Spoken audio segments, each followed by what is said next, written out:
दोस्तों ट्रंप की हवा निकल गई। ट्रंप की हवा निकल गई है। ट्रंप ने एक तरफा ऐलान कर दिया है। यार जलवा देखो आप, एक देश लड़ रहा था और जिसका प्रधानमंत्री जो है बहुत फुदक रहा था, तो दो देश लड़ रहे थे, ऐलान इसने कर दिया था कि जंग खत्म हो गई। दो देश लड़ रहे थे, ऐलान इसने किया था कि जंग खत्म हो गई।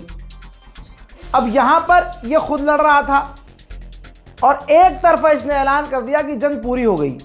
जी हां, ट्रंप ने कहा कि जंग ऑलमोस्ट पूरी हो चुकी है। ईरान का हमने सब कुछ तबाह कर दिया है।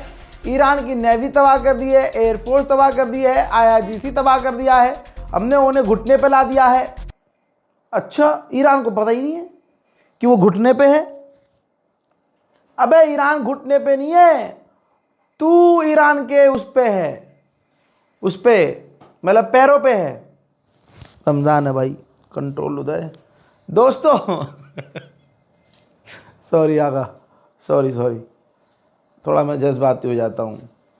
खबर यह है कि व्लादिमीर पुतिन के पास भागा है डोनाल्ड ट्रंप, फोन किया है और कहा है कि मतलब बात चल रही है कि मैं ऐसे इंसान को जानता हूँ जो सुप्रीम लीडर जो अब बना है, मुश्तबा खामनाई, जो मुझे पसंद नहीं है, उसका रिप्लेसमेंट है, वो उनसे बेहतर है। और हिंट दिया है डोनाल्ड ट्रंप ने कि जंग खत्म करवा दी जाए। यानी ट्रंप चुपके से पुतिन के पास गया है, फ़ोन पर बात की और कहा है कि यार जंग खत्म करवाओ यार, बहुत मार रहा है भाई। डोनाल्ड ट्रंप शुरू से सोच रहा है एक तरफा, और वो एक तरफा कुछ उसका पूरा नहीं हो रहा है। अब उसने एक तरफा बात कही कि हम देख रहे हैं कि ईरान हर चीज़ पर फायर कर रहा है, अगर उसने ये चीज़ जारी रखी तो हम उसका, ईरान का ये हमला आखिरी बना देंगे और वो मुल्क उसका आखिरी हो जाएगा, यानी पूरा मुल्क मिटा देंगे। बड़ा लंबा चौड़ा स्टेटमेंट है, शॉर्ट में बता रहा हूँ। आगे उन्होंने कहा कि हम सोच रहे हैं कि स्ट्रेट ऑफ हॉर्मुज़ पर काबू कर लिया जाए, पूरी तरह से कब्जा कर लिया जाए। लीजिए, रशिया ने खुद कंफर्म किया है, व्लादिमीर पुतिन ने खुद कंफर्म किया है कि डोनाल्ड ट्रंप ने मुझसे बात की है और जंग खत्म करने का प्रपोजल दिया है। अरे भिकमंगा पहुंच गया, ओ भिकमंगे। डोनाल्ड ट्रंप अंधभक्तों का फादरलैंड पहुंच गया, पुतिन के पास। जंग रुकवा दो यार। कैसा लगा जब स्ट्रेट ऑफ हॉर्मुज़ बंद था अभी तक? तो ये देखो, तेल के दाम $120 पर बैरल पहुंच चुके थे। ठीक, अब जब डोनाल्ड ट्रंप ने ऐलान किया और आगे यूरोप ने भी ऐलान किया कि जो हमारा तेल का भंडार है हम उसे खोल रहे हैं, तो फौरन जो तेल के भंडार की कीमत है, तेलों की कीमत है, वो तुरंत जो है धड़ाम से नीचे आई है। लेकिन ईरान ने पहले ही कह दिया था कि अगर ये तेल की कीमत कम हो भी रही है तो भंडार की वजह से हो रही है ना। कितना भंडार है, कुछ दिन में फिर से ये तेल के दाम आसमान पर पहुंचेंगे। वहीं ईरान के पार्लियामेंट स्पीकर ने बड़ी धमकी दी है और सीधा अमेरिका को कहा कि अमेरिका जो सिविलियंस को निशाना बना रहा है ना, हम इसका तगड़ा जवाब देंगे, इंतजार करो। उधर इराक के प्रधानमंत्री ने भी तबाह खामनाई को मुबारकबाद पेश किया है सुप्रीम लीडर बनाए जाने पर। हजरात, इजराइल के हालात कितने बुरे हैं, कितने बुरे हैं। तमाम लोगों से गुजारिश है, शेयर कीजिए, कोई कॉपीराइट नहीं है वीडियो पर। आप इसको यूट्यूब पर डालिए, फेसबुक पर डालिए, कहीं भी डालिए, कोई कॉपीराइट नहीं है। बस सच्ची खबर दुनिया तक पहुंचनी चाहिए। दोस्तों ये देखिए, सबूत के साथ चीज़ें सामने आई हैं। पिछले साल की पुरानी वीडियोस इजराइल शेयर कर रहा है कि हमने ईरान के फाइटर जेट तबाह किए हैं।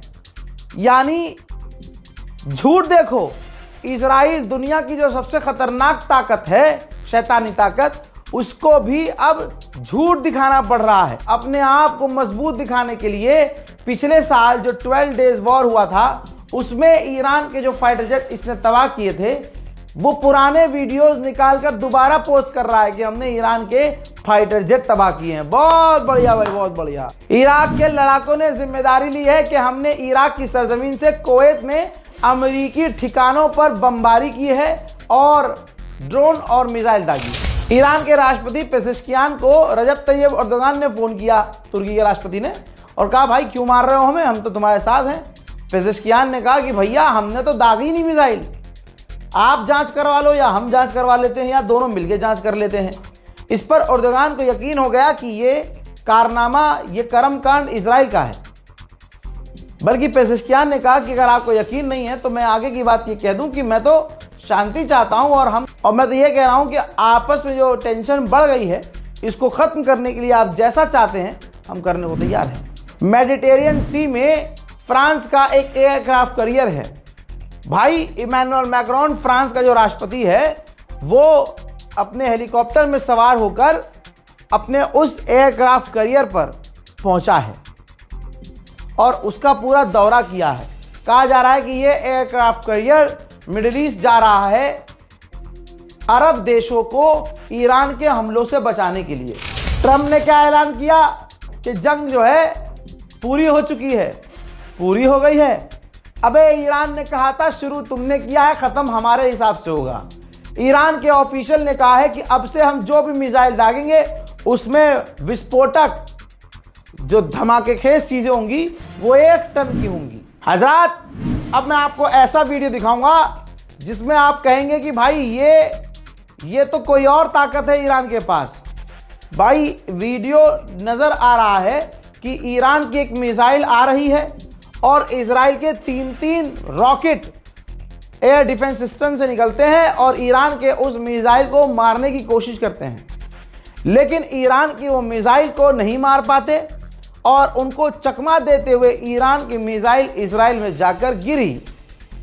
तो दोस्तों, ये कौन सी ताकत ईरान का साथ दे रही है कि ईरान के हल्के फुल्के ड्रोन को भी अमेरिका इजराइल के डिफेंस सिस्टम नहीं रोक पा रहे हैं। भाई अमेरिका की ही मैगजीन है, अमेरिका की मैगजीन क्या छापा है, ऑपरेशन एपिक कंफ्यूजन, यानी डोनाल्ड ट्रंप को इस गुलाबी सुअर को पता ही नहीं है कि अब क्या करना है।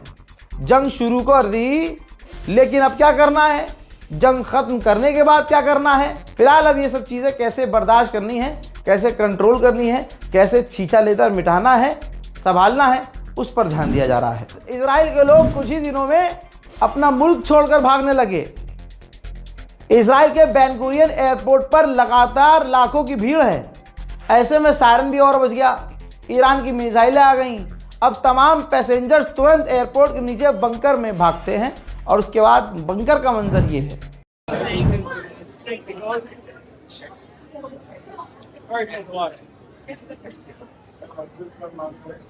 डोनाल्ड ट्रंप ऐलान कर रहा है कि जंग खत्म हो गई है, लेकिन ब्रिटेन में कुछ और चल रहा है। ब्रिटेन में फ्यूल टैंकों के करीब, गैस स्टेशन के करीब लंबी लंबी कतारें हैं, क्योंकि तेल और पेट्रोल डीजल के दाम तेजी से बढ़ रहे हैं। उधर सऊदी अरब ने किया ऐलान, जानकारी दी है कि हमने 3 ड्रोन्स को मार गिराया है जो ईरान के थे।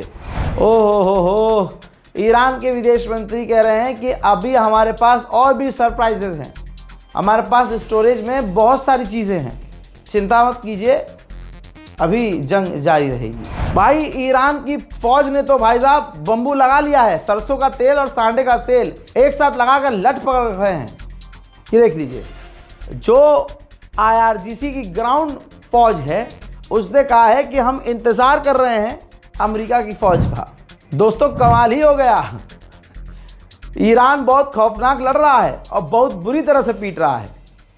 आप लोगों ने जो मेरी इज्जत रखी है, मैं आप लोगों का शुक्रिया अदा करूंगा कि 9 मार्च एक बार आवाज़ देने पर जिस एम्बेसी में, ईरान एम्बेसी में लोग जा नहीं रहे थे, मेरी मोहब्बत में लोग आए और आपने यकीन दिलाया कि आप मेरे हैं। हजरात, वहाँ पर हज़ारों लोग पहुँचे, हज़ारों लोगों ने कॉन्डोलेंस बुक में अपना शोक व्यक्त किया, घंटों वहाँ बिताया। हमारी मुलाकात खुद ईरान के एम्बेसडर से करवाई गई, ईरानियन ऑफिशियल से। वहाँ तमाम ईरान के ऑफिशियल्स को इस बात का एहसास हो गया कि ये कोई गोदी मीडिया का पत्रकार नहीं आया है जिसके पीछे कौम घूम रही है, जिसके पीछे मुसलमान सलाम कर रहा है, उसके गले लगना चाह रहा है। ईरान एम्बेसी की इंटेलिजेंस भी होती है भाई साहब, सारी जानकारी उनको मिल चुकी थी और यहाँ मैं बोल के भी नहीं गया था, बिना परमिशन, बिना आप टाइम लिए, अपॉइंटमेंट लिए किसी के एम्बेसडर से नहीं मिल सकते। लेकिन आप लोगों ने इतनी इज्जत दिलवाई, आप लोगों का प्यार, इतना प्यार आपने दिखाया कि ईरान के एम्बेसडर को मुझे वक्त देना भी पड़ा, जबकि मैंने मांगा नहीं था। वो बेचारे खुद आए, मिले, उन्होंने बहुत अच्छी अच्छी बातें समझाई। जहां मेरा दिल और दिमाग कमज़ोर हुआ था, ईरान के एम्बेसडर की बातें सुनकर मेरा दिल और दिमाग काफ़ी मजबूत हुआ। दोस्तों, आप सभी का मैं शुक्रगुजार हूं कि आप लोगों से वैसे नहीं मिल सका जैसे मिलना था, लेकिन फिर भी आप लोग, कोई दुकान बंद करके आया, कोई 300 किलोमीटर दूर से आया, कोई कल शाम को 5 बजे ही ट्रेन पकड़ के चल चुका था पंजाब से। मुझे ये बातें वहीं बताई गई हैं। मैं आपके कदमों में बैठकर जिंदगी भर शुक्रिया शुक्रिया शुक्रिया बोलता रहूं ना, तब भी मैं आपका शुक्रिया अदा नहीं कर पाऊंगा। बस वादा है मेरा, जैसी पत्रकारिता मैं करता आया हूं ऐसी ही करता रहूंगा। वस्सलाम।